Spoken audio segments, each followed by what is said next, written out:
Radhe Radhe to everyone. आज हम करने वाले हैं एसेंशियल ऑफ वैलिड कॉन्ट्रैक्ट्स, या हम बोल सकते हैं elements of valid contracts.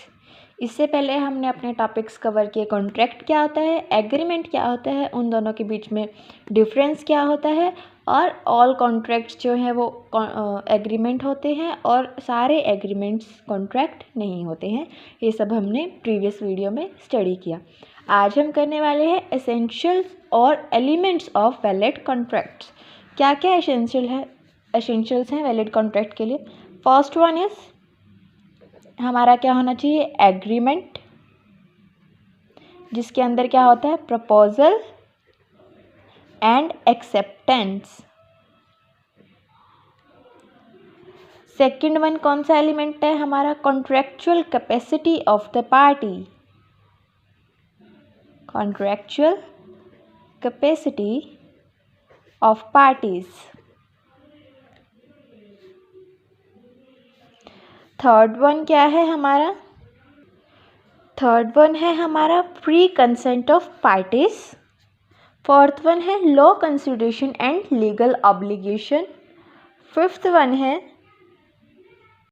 Agreement not expressly declare void, कि कोई भी एग्रीमेंट जो है वॉइड या फिर इनवैलिड घोषित ना किया गया हो। सिक्स्थ है राइटिंग एंड रजिस्टर्ड एग्रीमेंट होना चाहिए हमारा।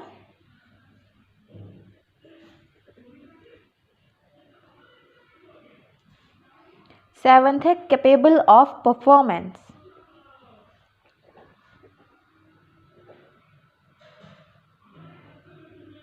ठीक है, ये हमारे क्या हैं, वैलिड एलिमेंट्स हैं या फिर वैलिड कॉन्ट्रैक्ट्स के एलिमेंट्स हैं या उनके एसेंशियल्स हैं। क्या क्या, सबसे पहला हमारा क्या होना चाहिए, किसी भी कॉन्ट्रैक्ट के लिए एग्रीमेंट होना चाहिए। एग्रीमेंट के लिए क्या होना चाहिए, प्रपोजल।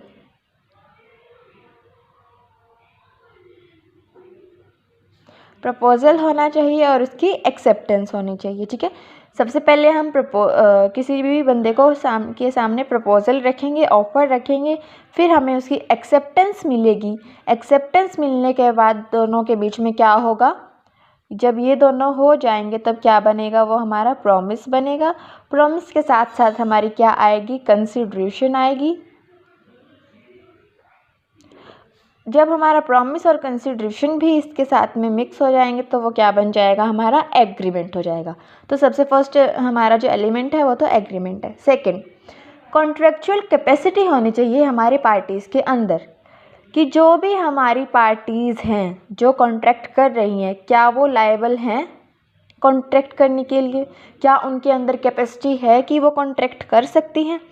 ठीक है, कौन कौन सी पार्टी हमारी कॉन्ट्रैक्ट नहीं कर सकती, इसके अंदर वो आता है हमारा जो माइनर होता है, वो कॉन्ट्रैक्ट नहीं कर सकता। जो अनसाउंड पर्सन्स होते हैं वो कॉन्ट्रैक्ट नहीं कर सकते, या फिर जो हमारे डिसक्वालीफाई बाय लॉ होते हैं वो कॉन्ट्रैक्ट नहीं कर सकते। ठीक है, कॉन्ट्रैक्चुअल कैपेसिटी के अंदर हमारा यही आता है कि हाँ, तो कॉन्ट्रैक्चुअल कैपेसिटी में इसके अंदर क्या आता है, सेक्शन 11 के अकॉर्डिंग हमारी कौन कौन सी पार्टीज़ कॉन्ट्रैक्चुअल कैपेसिटी कौन कौन सी पार्टीज़ के अंदर होती है, जो कि मेजर होता है, साउंड पर्सन होता है और किसी भी लॉ से डिस्क्वालीफाई किया गया नहीं होता। या फिर हम कह सकते हैं कौन कौन से बंदे कॉन्ट्रैक्ट नहीं कर सकते हैं, माइनर नहीं कर सकते हैं। माइनर कौन होते हैं, जो कि मेजॉरिटी की एज अटेन ना कर रही हों, मीन्स बिलो 18 हो। माइनर पर्सन कॉन्ट्रैक्ट नहीं कर सकते। अनसाउंड पर्सन कॉन्ट्रैक्ट नहीं कर सकते। अनसाउंड पर्सन कौन से होते हैं, वो पर्सन जो कि मेंटली ठीक नहीं है, जो कि कई बार मेंटली मतलब memory loss, short term memory loss होता है, या फिर ड्रंक पर्सन जो होते हैं वो अनसाउंड पर्सन होते हैं, जिनकी जो मेंटल कंडीशन है वो उस टाइम सही काम नहीं कर रही होती, दैट आर अनसाउंड पर्सन। और थर्ड वन कौन कॉन्ट्रैक्ट नहीं कर सकता, जो बंदे डिस्क्वालीफाई बाय लॉ किए गए हों, किसी भी लॉ से अगर वो डिस्क्वालीफाई हुए हैं तो वो कॉन्ट्रैक्ट नहीं कर सकते हैं। थर्ड एसेंशियल एलिमेंट कौन सा है हमारा, फ्री कंसेंट ऑफ पार्टीज़। कि अकॉर्डिंग टू, ये कौन सा है, अकॉर्डिंग टू सेक्शन 13 के अकॉर्डिंग जो कंसेंट होती है ना पार्टीज़ की, कंसेंट मतलब उनकी जो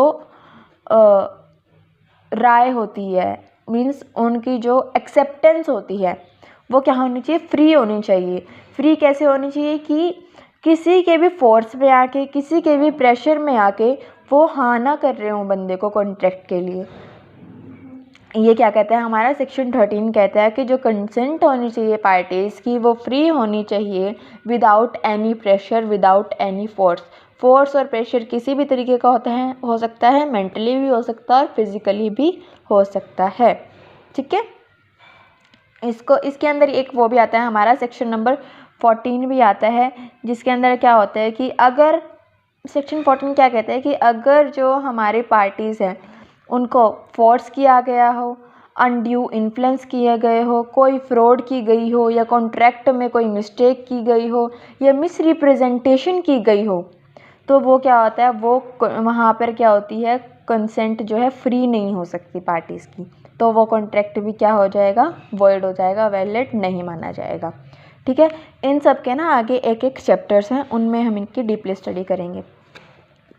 थर्ड क्या, लॉफुल कंसिडरेशन होनी चाहिए और लीगल ऑब्लिगेशन या ऑब्जेक्ट होना चाहिए।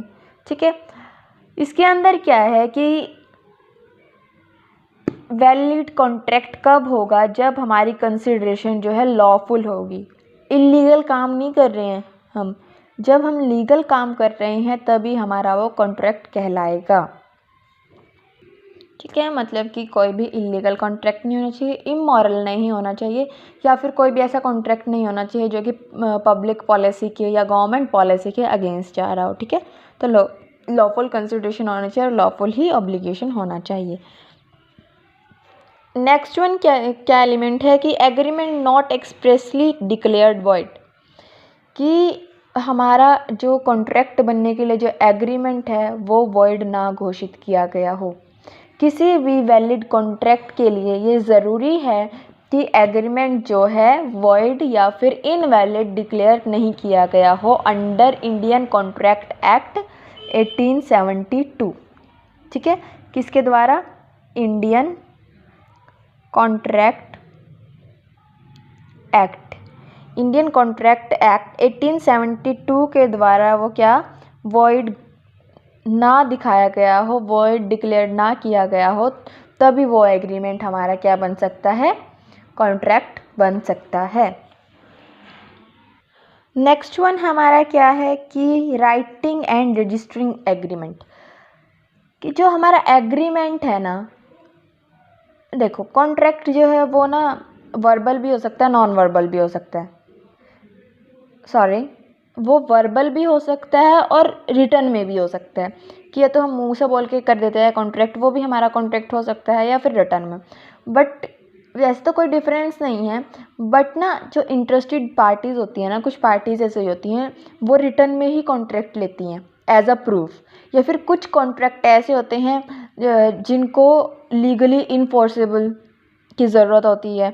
ठीक है, जिनको कुछ लीगल उसकी ज़रूरत होती है, परमिशंस की ज़रूरत होती है, तो वो हमारे रिटर्न में होने चाहिए और रजिस्टर्ड होने चाहिए। या फिर कुछ को क्या होता है, जैसे कि हम कोई प्रॉपर्टी ट्रांसफ़र कर रहे हैं तो उसके लिए भी हमें डॉक्यूमेंटेशन की, लास्ट डॉक्यूमेंटेशन की नीड होती है, तो वहाँ पर भी हमारा जो कॉन्ट्रैक्ट है, वो जो एग्रीमेंट है, वो रिटर्न होना चाहिए और रजिस्टर्ड होना चाहिए एक वैलिड कॉन्ट्रैक्ट बनने के लिए। ठीक है, लास्ट आता है capable of performance. Capable of performance के अंदर हमारा क्या आएगा, हाँ जी, इसके अंदर क्या है कि जो हमारा वैलिड कॉन्ट्रैक्ट होता है वो क्या होना चाहिए, रीज़नेबल होना चाहिए, कि उसका कोई रीज़न होना चाहिए, या फिर मीन्स वो प्रैक्टिकल होना चाहिए। ऐसे नहीं कि हम कुछ भी फालतू का प्रॉमिस कर रहे हैं, कुछ भी फालतू की कंसिडरेशन रख रहे हैं तो वो हमारा कॉन्ट्रैक्ट हो जाएगा। एग्जाम्पल के तौर पे हम बोल देते हैं कि एक डेड बॉडी है, उसमें उसको ऐसा इंजेक्शन दो, ऐसा कॉन्ट्रैक्ट हम एग्रीमेंट करते हैं कि उसको ऐसे इंजेक्शन दो कि उसमें लाइफ आ जाए, ये तो पॉसिबल नहीं है ना।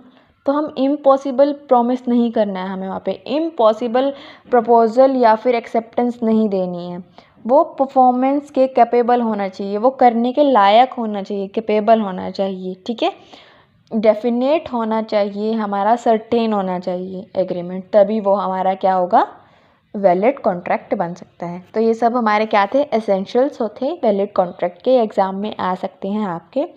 तो ये आप इजीली लिख सकते हो ये सब, क्योंकि आगे ना पूरे पूरे चैप्टर्स हैं, तो उनमें से आपको बहुत कुछ पता चल जाएगा इनके बारे में।